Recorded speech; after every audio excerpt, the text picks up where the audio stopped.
الحمدللہ والصلاة والسلام علی رسول اللہ صلی اللہ علیہ وسلم۔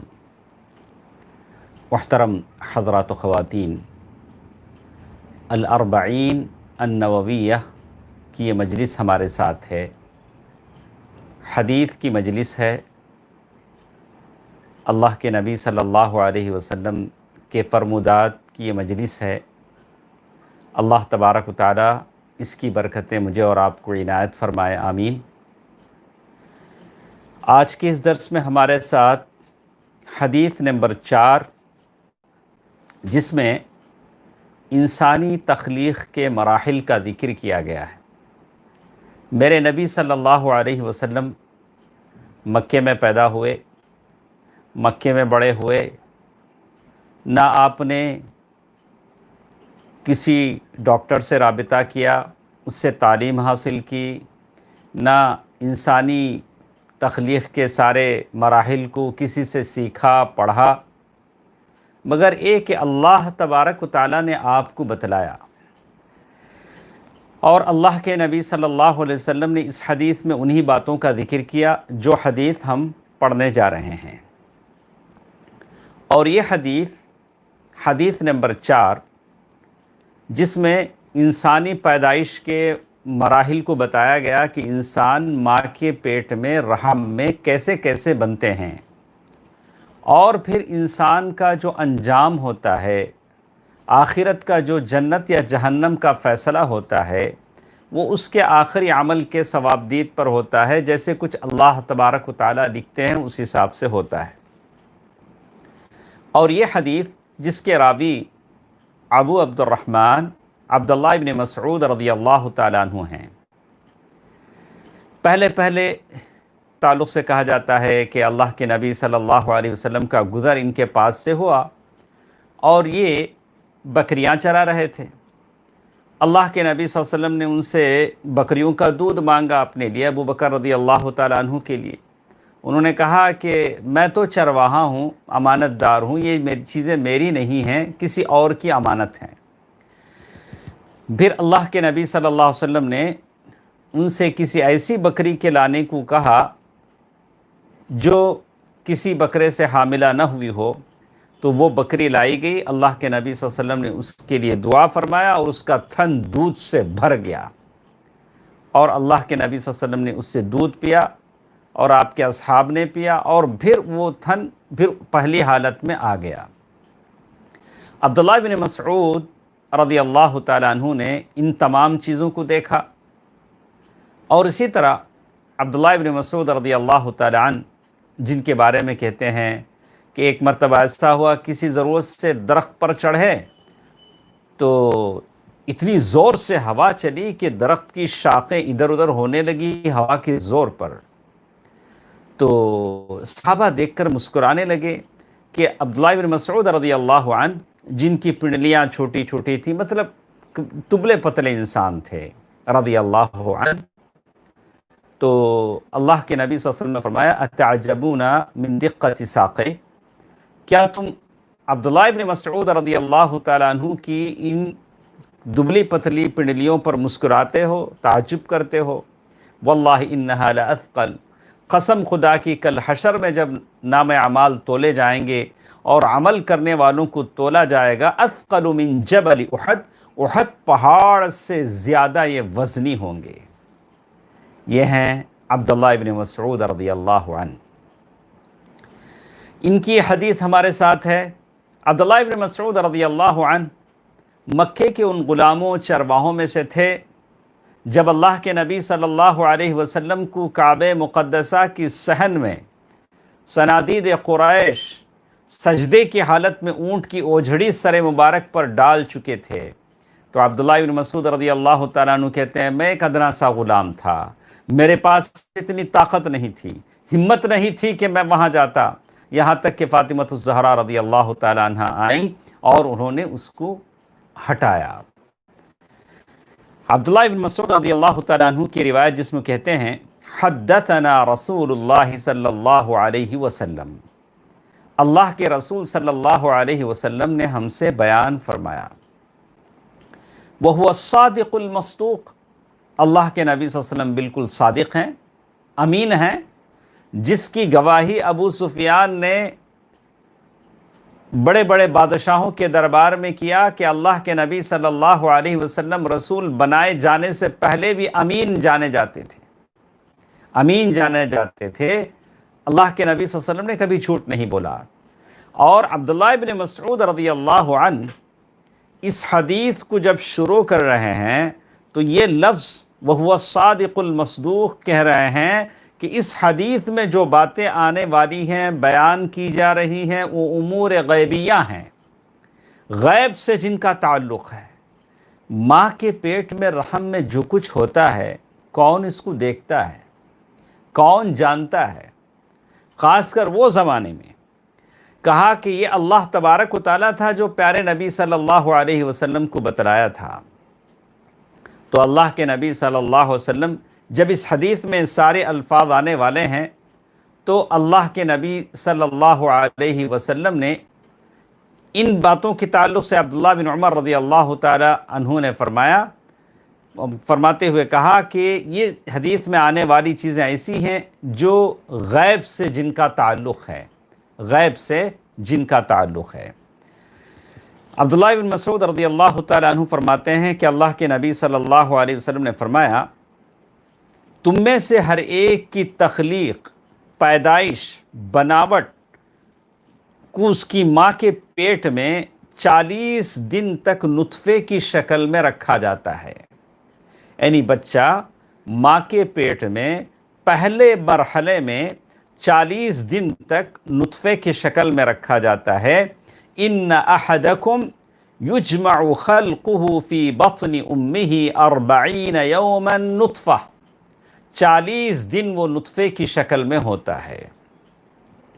ثم یکون علقۃ مثل ذلک، پھر اتنے ہی دن جمے ہوئے خون کی شکل میں رہتا ہے، 40، پھر 40، 80، اور پھر اللہ کے نبی صلی اللہ علیہ وسلم نے فرمایا ثم یکون مضغۃ مثل ذلک، پھر اتنے ہی دن گوشت کے ٹکڑے لوتھڑے کی شکل میں رہتا ہے۔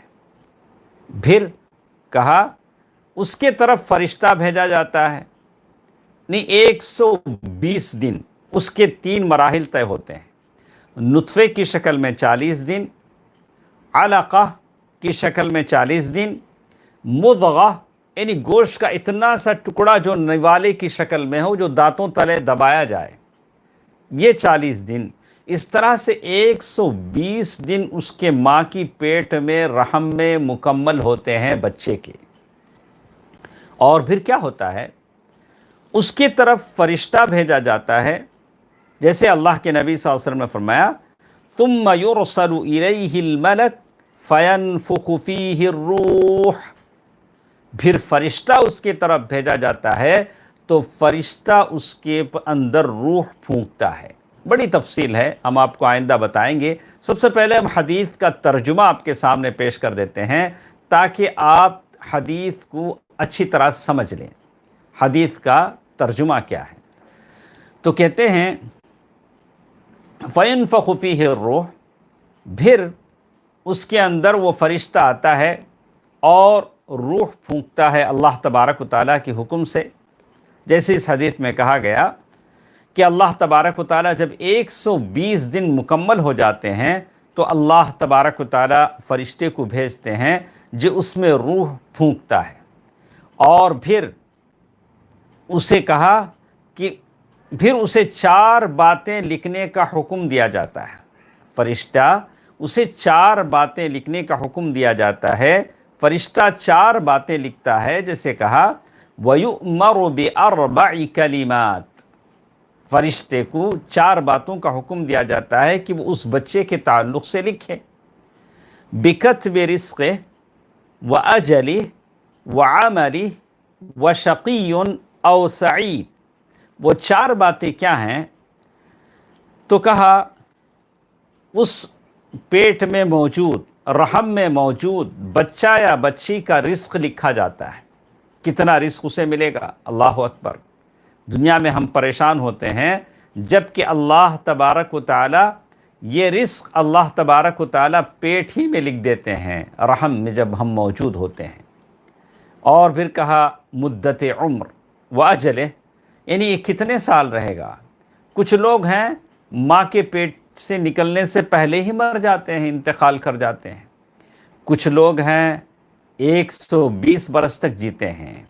نوح علیہ السلام کی عمر جیسے قرآن نے کہا الف سنۃ الا 50 عاما، 950 سال تک تبلیغ کرتے رہے، تو اس کی عمر لکھی جاتی ہے، اور پھر اس کا عمل لکھا جاتا ہے کہ وہ اچھا ہوگا، نیک بخت ہوگا یا بدبخت ہوگا، اور پھر اس کا عمل لکھا جاتا ہے۔ اور پھر کہتے ہیں، قسم کھا کر عبداللہ ابن مسعود رضی اللہ تعالیٰ عنہ نے کہا، جیسے کہتے ہیں، کہا فواللہ الذی لا الہ غیرہ، فواللہ الذی لا الہ غیرہ، قسم ہے اس اللہ کی جس کے علاوہ کوئی سچا معبود نہیں ہے۔ یہ لفظ جو حدیث کے بیچ میں آیا ہے، یہ لفظ حضرت عبداللہ ابن مسعود رضی اللہ عنہ کا ہے یا اللہ کے نبی صلی اللہ علیہ وسلم کا ہے، لیکن راجح یہی ہے کہ یہ لفظ اللہ کے نبی صلی اللہ علیہ وسلم کا ہے۔ اللہ کے نبی صلی اللہ علیہ وسلم نے قسم کھا کر کہا، فرمایا اس ذات کی قسم جس کے سوا کوئی معبود برحق نہیں، تم میں سے کوئی جنت والوں کا عمل کرتا رہتا ہے، کوئی آدمی ایسا رہتا ہے جنت والوں کا عمل کرتا رہتا ہے، یہاں تک کہ جنت اور اس کے بیچ صرف 1 ہاتھ کا فاصلہ رہ جاتا ہے، اور اللہ تبارک و تعالیٰ نے تقدیر میں جو لکھا ہے وہ آگے آ جاتی ہے، تقدیر یعنی اس کے عمل سے اس کی تقدیر آگے بڑھ جاتی ہے، اور وہ جہنم والوں کا عمل کرنے لگتا ہے، پھر جہنم میں چلا جاتا ہے، پھر جہنم میں چلا جاتا ہے۔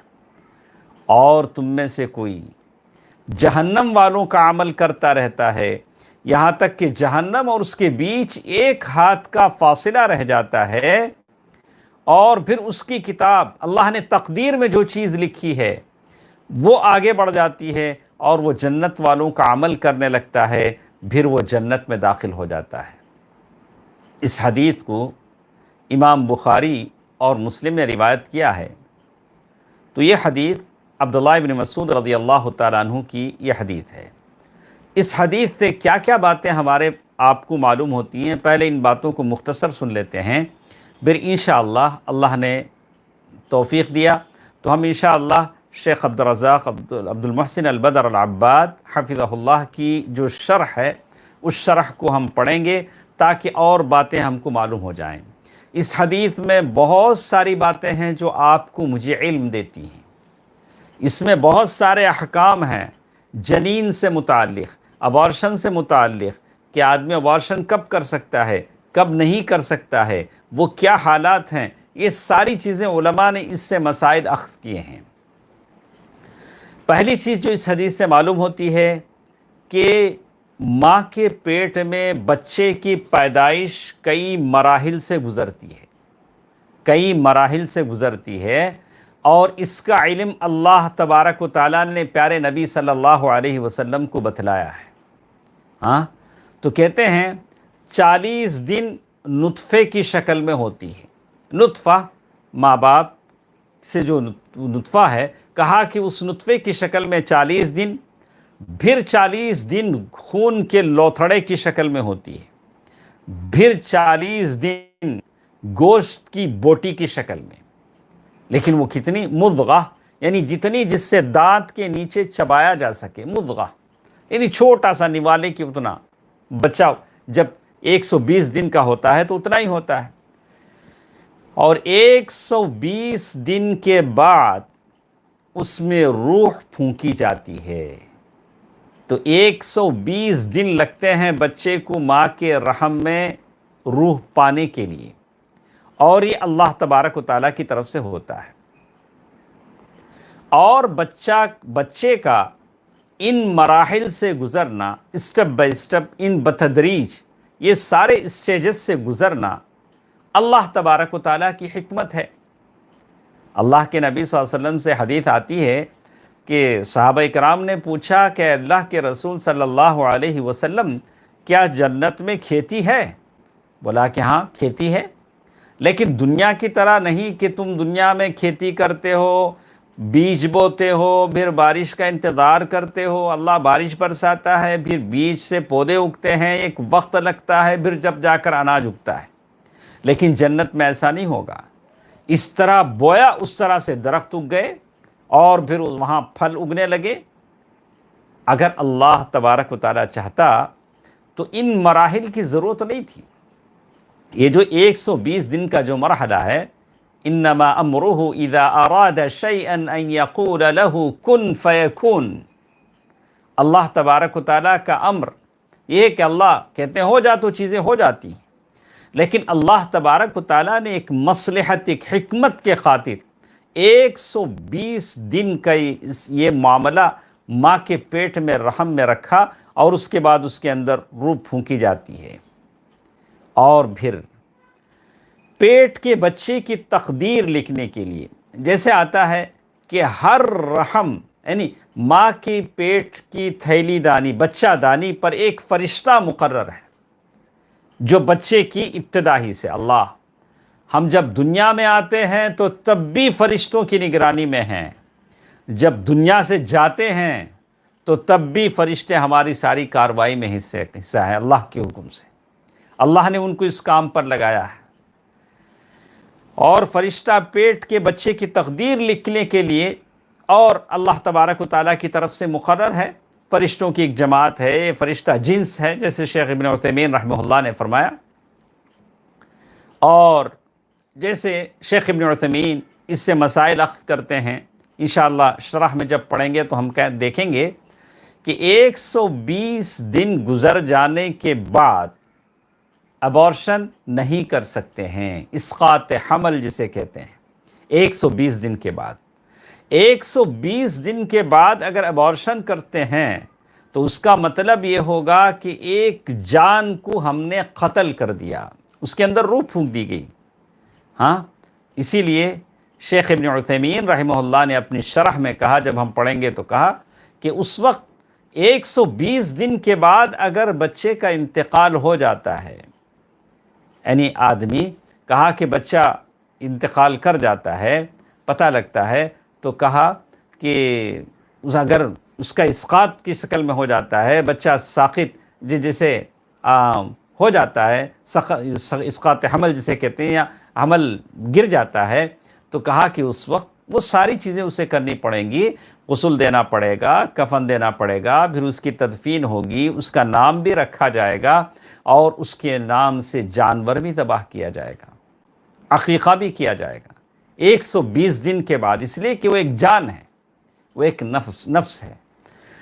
تو اسی لیے کہتے ہیں کہ بعض لوگوں نے کہا کہ اگر ماں کے جان کو خطرہ ہے، چلو 120 دن کے بعد ایسا ہو گیا کہ ماں کی جان کو خطرہ پیدا ہو گیا کہ اب ماں کی زندگی کو خطرہ ہے، تو کیا اسقاط حمل کر سکتے ہیں؟ اس لیے کہ ماں کی زندگی بچانا ہے، تو اس کے لیے اس کو ابورشن کر سکتے ہیں۔ تو شیخ ابن عثیمین رحمہ اللہ نے فرمایا کہ نہیں کر سکتے ہیں، اس لیے کہ وہ ایک جان ہے، ایک جان کو بچانے کے لیے ایک جان کو مارا نہیں جا سکتا ہے۔ بہرحال بڑی تفصیل ہے۔ آگے ہم کہتے ہیں کہ جیسے میں نے کہا کہ روح پھونکنے کے بعد جو بچہ پیٹ سے گر جائے، مس ہینڈل جسے کہتے ہیں، پیٹ سے اگر بچہ گر جائے اور مس کیری ہو جائے، یعنی بچہ حمل گر جائے، تو کہا کہ اس کو غسل دیا جائے گا، جیسے میں نے کہا کہ اس کا غسل دیا جائے گا، اور اس کی تکفین و تدفین ہوگی، اور اس پر صلاۃ جنازہ پڑھی جائے گی، اور جیسے شیخ ابن عثیمین رحمہ اللہ نے فرمایا کہ اس کا عقیقہ بھی کیا جائے گا۔ عقیقہ اس لیے کیا جائے گا کہ اللہ نے آپ کو اولاد دی، یہ اور بات ہے کہ وہ اولاد زندہ نہیں رہی، اگر زندہ ہے تو اور بھی اچھی بات ہے، اللہ تعالیٰ کا کرم ہے، اس کا احسان ہے۔ اور اسی طرح روح پھونکے جانے سے پہلے اگر یہ ہو جاتا ہے، جیسے اگر حمل ساقط ہو جاتا ہے، تو تب یہ حکم نہیں ہے۔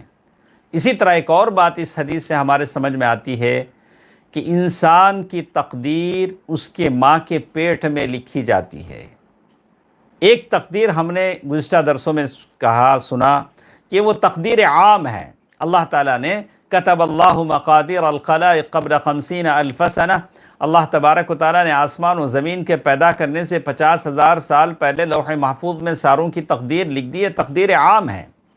لیکن یہ ہے تقدیر العمری، یعنی آدمی کی عمر بھر کی تقدیر جو اس کے ماں کے پیٹ میں لکھی جاتی ہے، جس کو کہتے ہیں تقدیر عمری، اس کی ماں کے پیٹ میں وہ تقدیر لکھی جاتی ہے۔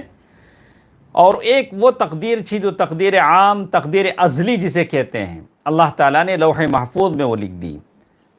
اور اسی طرح آپ دیکھیں گے کہ ایک تقدیر وہ ہے جو اللہ تبارک و تعالیٰ ہر سال لکھتے ہیں، ہر سال لکھتے ہیں، جس کو لیلۃ القدر کے دن فیہا یفرق کل امر حکیم امرا من عندنا انا کنا مرسلین، اللہ تعالیٰ نے سورۃ الدخان میں بھی کہا کہ اس رات سارے سال کی تقدیر لکھی جاتی ہے، جس کو تقدیر سنوی کہتے ہیں، یہ ہے یا تقدیر حولی۔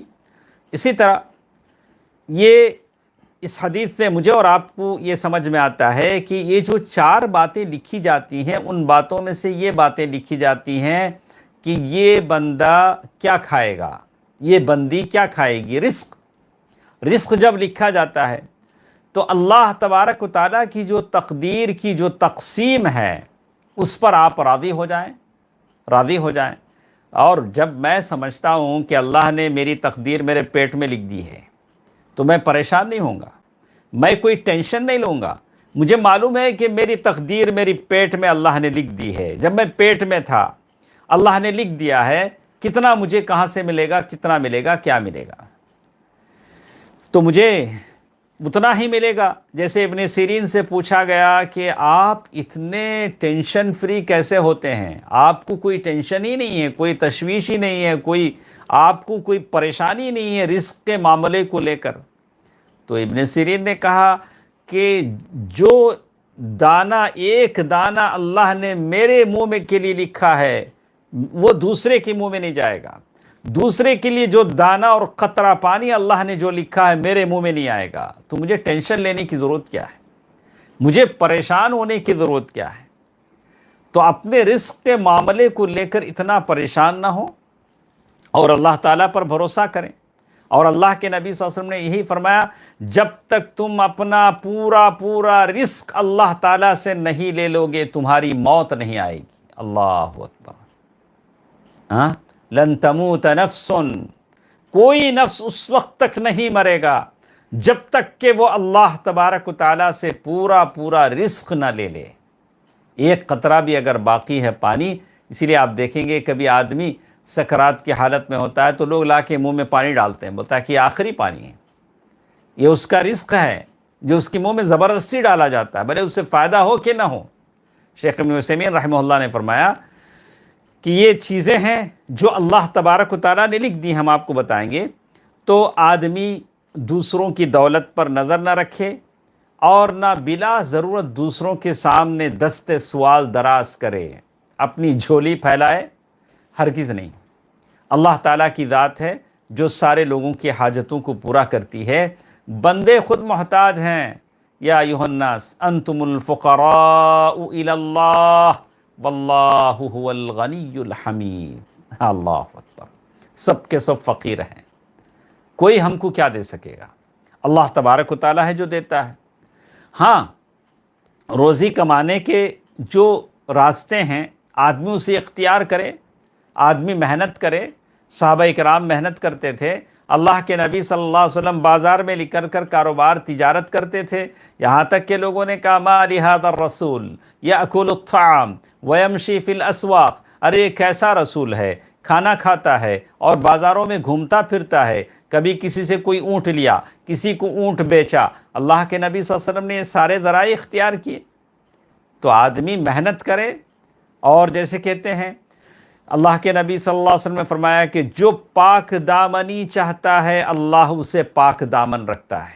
اگر آپ ہم چاہیں کہ ہم پاک دامن رہیں، اللہ تعالی ہماری عزت کی، ناموس کی حفاظت کرتا ہے۔ ہمیشہ اللہم انی اسألک الصحۃ والتقی والعافیۃ والعفاف والغنی۔ آدمی اللہ تبارک و تعالیٰ سے عفت مانگتا ہے، پاک دامنی مانگتا ہے تو اللہ تعالیٰ اس کی پاک دامنی کی حفاظت کرتے ہیں، اور جو بے نیازی چاہتا ہے اللہ اسے بے نیاز کر دیتا ہے۔ آپ یہ چاہیں کہ اللہ تعالیٰ کسی کے سامنے آپ کو محتاج نہ کرے، میں اور آپ یا اللہ ہم تیرے دربار کے سوالی ہیں، تیرے در کے سوالی ہیں، کسی کا محتاج ہم کو نہ بنا، کسی کا محتاج۔ اللہم لا تجعل الدنیا اکبر ہمنا ولا مبلغ علمنا ولا الی النار مصیرنا۔ یا اللہ ہم تیرے در کے محتاج ہیں، کسی اور کا محتاج نہ بنا۔ آدمی اس طرح سے دعا کرتا ہے تو اللہ تعالیٰ اس کی حفاظت فرماتے ہیں۔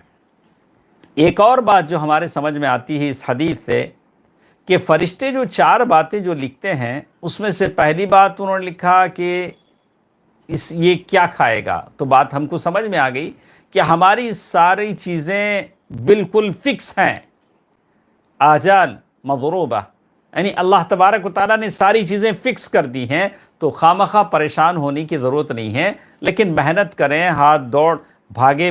کیا اللہ تعالیٰ نے بھی کہا کہ وَلَا تَنْسَ نَصِيبَكَ مِنَ الدُّنْيَا، دنیا سے جو کما سکتے ہو کماؤ، اللہ تعالیٰ نے روزی روٹی کے اسباب رکھیں، یا ایھا الرسل کلوا من الطیبات واعملوا صالحا، نیک کام کرو اور روزی روٹی کے لیے محنت کرو۔ اور ایک چیز جو ہمارے ساتھ ہے کہ اس حدیث سے یہ بات سمجھ میں آتی ہے کہ ہر انسان کی موت اسی وقت سے مقدر ہے جب وہ اپنی ماں کے پیٹ میں تھا، وہ کس ساعت اور کس ملک میں مرے گا اللہ تعالیٰ نے ڈیسائیڈ کر دیا ہے۔ یہ مشرکانہ عقیدہ ہے، ملحدانہ عقیدہ ہے، جو کہتے ہیں کہ بہت جلدی وہ صاحب چلے گئے۔ کیسا جائیں گے؟ وہ صاحب جب گئے تبھی ان کی موت کا وقت تھا، چاہے وہ جوانی میں مرے ہوں، ارے بچے چھوٹے تھے وہ چلے گئے، ارے نہیں، اللہ نے اسی وقت ان کی موت کا وقت مقرر کر رکھا تھا۔ یہ ہندوانہ عقیدہ ہے جو کہتے ہیں اکال مرت، یعنی ان کی جو موت آئی وہ بے وقت موت آئی۔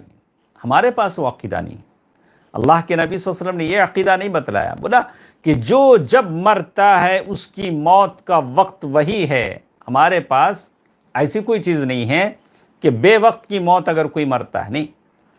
کہا اللہ تبارک و تعالیٰ نے قرآن میں کہہ دیا کہ جب کسی کی موت کا وقت آ جاتا ہے تو 1 منٹ پہلے 1 منٹ بعد میں نہیں۔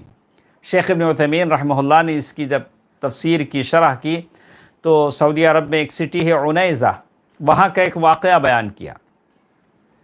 ایک کراس روڈ تھا، جہاں چوراستہ جہاں تھا، جہاں 4 راستے ملتے ہیں، ادھر سے دراجہ ناریہ، یعنی ابھی بھی وہاں کہا کہ بعض جگہ وہ بائک چلتے ہیں، کہا کہ وہ 2 لڑکے تھے جو وہ اس پر سوار تھے، سامنے سے ایک کار والا آیا اور یہ بھی ٹھہر گئے، وہ بھی ٹھہر گئے۔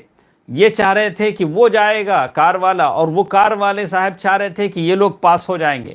2 سیکنڈ انہوں نے وقفہ لیا، اور اس کے بعد پھر دونوں ایک ہی مرتبہ آگے بڑھے، اور بائک والا ٹکرا کر پیچھے آدمی کا انتقال ہو گیا۔ تو شیخ نے لکھا کہ وہ 2 سیکنڈ جو انتظار کے تھے وہ مدت پوری کرنے کے لیے تھے، ان کی مدت اسی میں تھی۔ تو شیخ نے اپنی اس حدیث کی شرح میں اس عنیزہ کی اس واقعے کو لکھا، کہا کہ جس کی موت جب آتی ہے اسی وقت پر وہ مرتا ہے، اور یہ کہا کہ ہر انسان کی موت کا وقت اس وقت لکھ دیا گیا ہے جب وہ اپنی ماں کے پیٹ میں تھا، اپنی ماں کے پیٹ میں تھا، کہ وہ کس گھڑی مرے گا، کس ملک میں مرے گا۔ اور یہ ساری باتیں غلط ہیں۔ جیسے بعض کتابوں میں ہم پڑھتے ہیں کہ ایک صاحب طواف کر رہے تھے، وہ بڑے اللہ والے تھے، وہ اپنے کسی مرید کے پاس گئے، بولے کہ بتاؤ میں کہاں گر کے مر جاؤں، پڑھ کے مر جاؤں۔ انہوں نے بتایا کہ جاؤ وہاں پڑھ کے مر جاؤ۔ وہ وہاں گئے، مر گئے، بلاک نہیں۔ یہ سب قصے کہانیاں ہیں جو کتابوں میں دیکھنے اور پڑھنے کو اچھے لگتی ہیں۔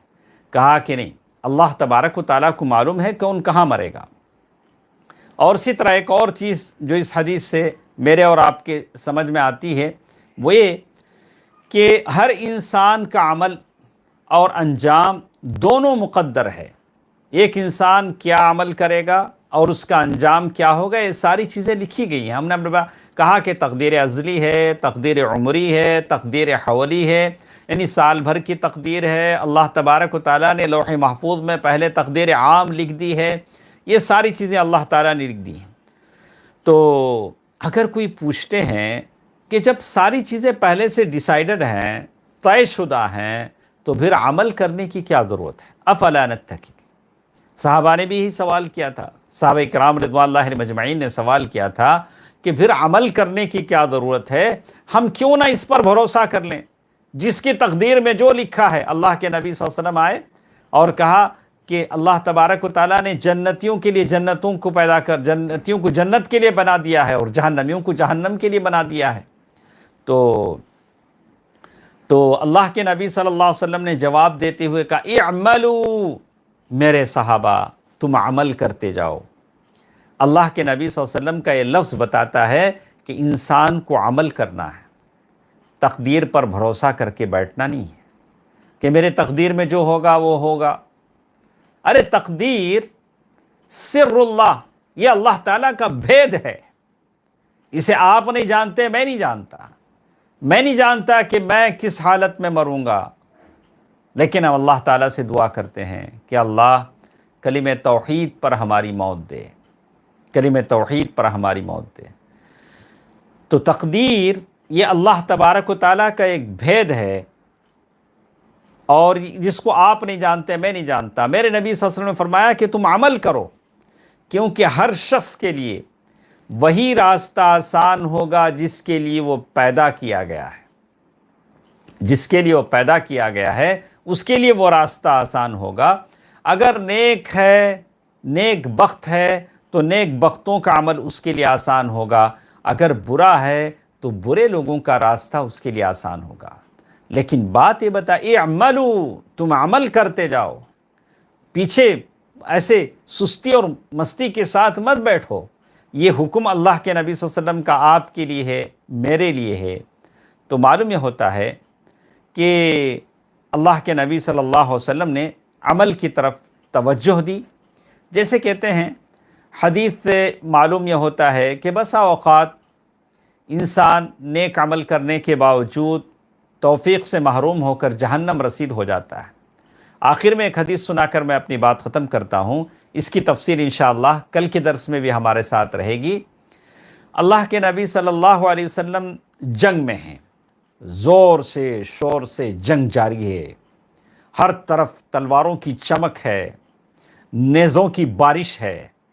اللہ کے نبی صلی اللہ علیہ وسلم جنگ کے اس میدان میں ہیں، ایک صحابی کو دیکھ رہے ہیں، ایک اپنے ایک متبع اپنے ایک پیروکار کو دیکھ رہے ہیں کہ بالکل شیر ببر کی طرح بڑے ہمت کے ساتھ جس طرف بھی تلوار اٹھاتے ہیں کافروں کو قتل کر دیتے ہیں یا ان کو موت کے گھاٹ اتار دیتے ہیں، کسی کو جانے نہیں دیتے، کوئی بچ کر نکل نہیں پاتا۔ لیکن صحابہ نے جب ان کو دیکھا، اس صحابی کو تو کہا واہ، آج کی جنگ کا تمغہ تو انہی کے سر جائے گا، جیسے کچھ یہ ہمت سے لڑ رہے ہیں، جیسے کچھ یہ جواں مردی بتلا رہے ہیں، جیسے کچھ یہ جذبہ شہادت سے لڑ رہے ہیں، لگتا ہے کہ آج کی جنگ کا سارا تمغہ انہی کے نام اللہ تعالیٰ دے دے، انہی کو اجر دے دے۔ اللہ کے نبی صلی اللہ علیہ وسلم نے فرمایا کہ وہ جہنمی ہے، وہ جہنم میں ہے۔ صحابہ کرام کو بڑا تعجب ہوا، صحابہ کرام کو بڑا تعجب ہوا کہ ایسے کیسے ہو سکتا ہے، جس کو ہم ایسا دیکھ رہے ہیں وہ جہنم میں کیسے؟ تو ایک صحابی نے کہا کہ مجھے جستجو لگی، میں نے ان کا پیچھا کرنا شروع کیا، دیکھو آخر کیا ہوا، کیوں اللہ کے نبی صلی اللہ علیہ وسلم کی زبان رسالت سے یہ بات نکلی، اور اللہ کے رسول صلی اللہ علیہ وسلم صادق مصدوق ہیں، آپ کی بات بالکل سچی ہو سکتی ہے۔ اسی جنگ میں وہ زخمی ہوئے اور اس زخم کو تاب نہ لا کر تلوار کو زمین میں گاڑا، اس کا جو مٹھ تھا وہ نیچے رکھا، اس کا نوک اوپر رکھا اور اس کے اوپر جا کر لیٹ گئے، تلوار پیٹ میں سے نکل چپ کر پیٹھ میں نکل گئی، تو انہوں نے خودکشی کر لی، خودکشی کر لیا۔ تو معلوم یہ ہوتا ہے کہ ان کا نیک عمل تھا، لیکن آخری جو انجام ہوا وہ ایسا ہوا کہ وہ اللہ کے نبی صلی اللہ علیہ وسلم کی بات پوری ہوئی۔ وہ آدمی اللہ کے نبی صلی اللہ علیہ وسلم کے پاس آ کر کہا، اے اللہ کے نبی صلی اللہ علیہ وسلم، اب میں گواہی دیتا ہوں کہ آپ سچے رسول ہیں صلی اللہ علیہ وسلم۔ تو اس سے معلوم ہوتا ہے کہ بہرحال اس میں بڑی تفصیل بھی ہے، انشاءاللہ کل کے درس میں ہم کچھ باتیں سنیں گے۔ اللہ تعالیٰ جو باتیں ہم سنتے ہیں اس پر عمل کرنے، سمجھنے اور دوسروں تک پہنچانے کی توفیق دے۔ اللہ تعالیٰ حدیث کو صحیح روشنی میں سمجھنے کی توفیق دے۔ حدیث عبداللہ بن مسعود رضی اللہ تعالیٰ عنہ کی اس حدیث میں کچھ باتیں ہم نے جانا کہ انسان کی تخلیق ماں کے پیٹ میں کیسے ہوتی ہے، انسان مرد یا عورت ماں کے پیٹ میں کیسے بنتے ہیں، ان کو 120 دن لگ جاتے ہیں روح پھونکنے کے لیے، یعنی 3 اسٹیجز سے وہ گزرتے ہیں، نطفہ، علقہ، مضغہ، پھر ان کی روح پھونکی جاتی ہے، فرشتہ آتا ہے، روح پھونکتا ہے اور 4 باتیں لکھتا ہے۔ اس کی کچھ تفصیل انشاءاللہ کل کے درس میں ہمارے ساتھ رہے گی۔ جتنے لوگ ہماری آواز سنتے ہیں سب سے کہوں گا کہ ٹھیک 9 بجے ہمارے ساتھ رہیں۔ انشاءاللہ کوشش یہ ہوگی کہ صرف آدھے گھنٹے میں ہم ختم کر دیں، آج 5 منٹ ہمارے بڑھ چکے ہیں۔ تو اللہ تبارک و تعالیٰ سے دعا ہے کہ اللہ تبارک و تعالیٰ ہم تمام کو اخلاص عنایت فرمائے، آمین۔ والسلام علیکم ورحمۃ اللہ وبرکاتہ۔